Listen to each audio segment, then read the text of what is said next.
नमस्कार आप सभी लोगों को। मैं सोनिया सिंह स्वागत करती हूँ आपके अपने चैनल बीट द कंपटीशन पे। इसके ऊपर सवाल आपको काफ़ी बेहतर तरीके से समझ में आ रहा होगा, जो ये कहना चाहता है कि भाई केवीएस की तैयारी के लिए क्या एनसीईआरटी पढ़ना ज़रूरी है।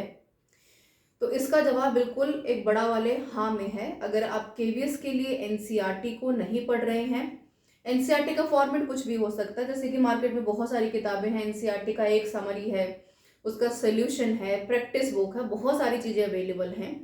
लेकिन आपके लिए आवश्यक क्या है? एनसीईआरटी की किताबों को पढ़ना केवीएस का पेपर क्वालिफाई करने के लिए बहुत ज़्यादा आवश्यक है।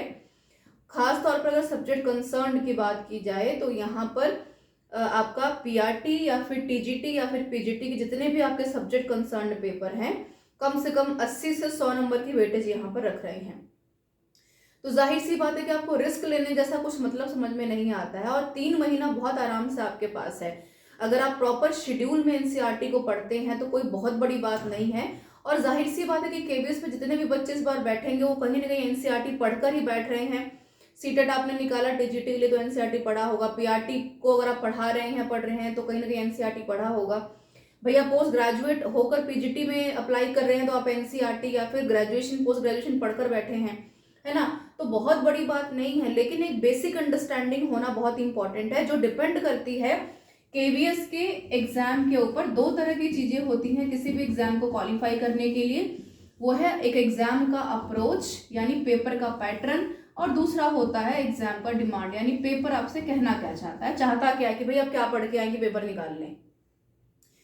तो जिन्होंने एनवीएस का पेपर दिया है उनको बेहतर पता चल गया होगा, जो नहीं दिए हैं प्रीवियस पेपर चेक कर लीजिए जाके। और साथ में इस चीज का ध्यान रखिए कि सिलेबस से स्टिक रहना आपके लिए काफी ज्यादा इंपॉर्टेंट है। एनसीईआरटी जब मेंशन की गई है तो हो सकता है कि सवालों का मॉडिफिकेशन अलग हो, एनालिटिकल हो, लेकिन इस बात में कोई दो राय नहीं है कि केवीएस ने, चाहे 18 का पैटर्न हम देखें और चाहे इस बार का पेपर हम देखें, हालांकि पैटर्न में थोड़ा बहुत चेंज है, लेकिन पेपर आपका एनसीईआरटी से बाहर नहीं जाएगा। एक अच्छा अमाउंट ऑफ टाइम आपके पास है। एक स्ट्रॉन्ग प्रिपरेशन कीजिए। अगर आपको एक अच्छी खासे क्राउड में कह सकते हैं कि अगर जगह बनानी है तो मेहनत तो करनी पड़ेगी, कंफर्ट जोन को छोड़ना पड़ेगा और एनसीईआरटी आपको पढ़नी पड़ेगी। यही रूल है केवीएस को क्वालिफाई करने का। और बेहतर होगा कि 6ठी से लेकर 12वीं तक की, खासतौर पर पोस्ट ग्रेजुएट के लिए और टीजीटी के पेपर के लिए एनसीईआरटी पढ़कर ही जाइए, तभी आपका एक बेहतर भला हो सकता है। अगली वीडियो में बात करेंगे कि भाई एनसीईआरटी के पढ़ने का तरीका क्या है। अगेन मैं कह रही हूँ, अप्रोच और डिमांड 2 बड़ी चीजें हैं। इससे अगर आप बाहर हुए तो आपको केवीएस से बाहर होना लाजमी है।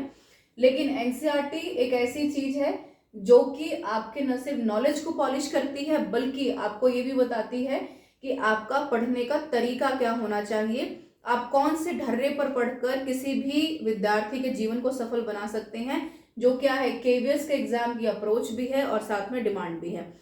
बहुत बहुत धन्यवाद आप सभी लोगों का। आने वाली वीडियोस में बात करूंगी कि एनसीईआरटी की कौन सी किताबें पढ़ें, कैसे पढ़ें और क्या आपका शेड्यूल हो, ताकि आप कम समय में मैक्सिमम लर्निंग कर पाएं। बहुत बहुत धन्यवाद मेरे साथ बने रहने के लिए आप सभी का।